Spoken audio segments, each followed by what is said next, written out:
Hello everybody, I've been wanting to share about a concept that I like to call the gratitude cycle. People often ask me when I help them price their items or help them organize their homes or downscale or helping them to immigrate. They say to me, how do you know what to price stuff? How do I know what I should keep, what I should donate, what we should sell? You know, there's so much that goes into the decision-making process when you are packing up your home and moving into a new season of your life, or you really have just come to a point where you just need to kind of create some space. Back in 2020, I started to share about this because I was just trying to give it a concept where I could explain it better to people.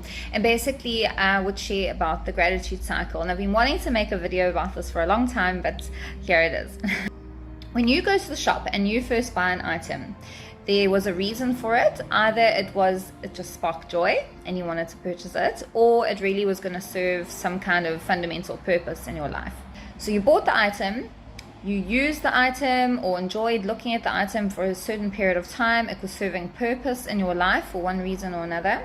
So it starts at the top of the circle at the purchase. It makes its way through the circle, and you get to a point in the circle where that item stops serving purpose for you, and I like to think of it as the halfway mark.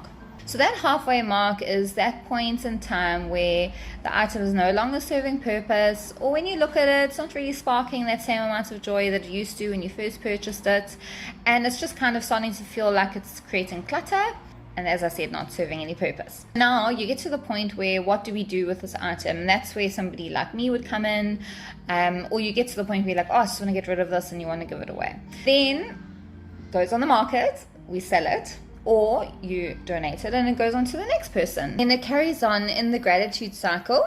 So it now becomes importance or serving purpose to that person and sparking joy for that person. And then it gets back to the top of the circle, and then they will reach a point where either they are still using it or they are ready to part with it and it's no longer serving purpose for them.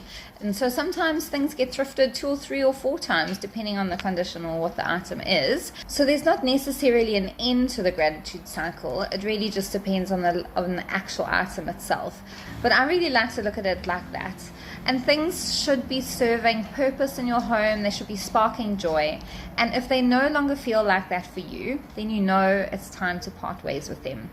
The way that I help people to price their stuff is usually through that gratitude cycle, knowing what it still means to them, because sometimes an item that somebody wants to sell was actually something that they were gifted either from a parent who's no longer around, and you can't really add a monetary value to that. So it becomes quite difficult to price items that have a lot of sentimental value. It's a lot easier for me to price a washing machine because I can just Google, its model number, get its latest amount. But something that's been in the family for many, many years is very difficult to price.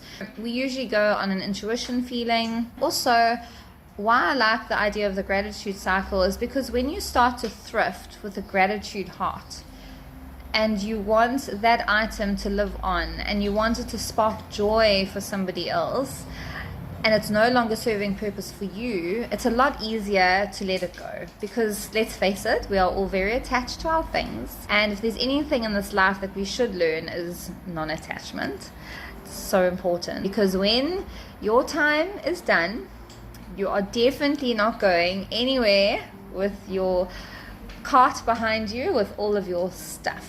So when we realize that it's no longer serving purpose for us, but it's serving purpose for other people, we are able to let it go with a lot more grace and ease. So the monetary value is not necessarily inflated because you want to bless somebody else, and it just creates room for abundance for yourself. When you price your items that you are ready to sell, you think about that. I really want to encourage you to think about what intention is around why it's no longer serving purpose for you and why you want to either sell it or donate it. And if you need any help, pop me a message and I'm so happy to help. Bye.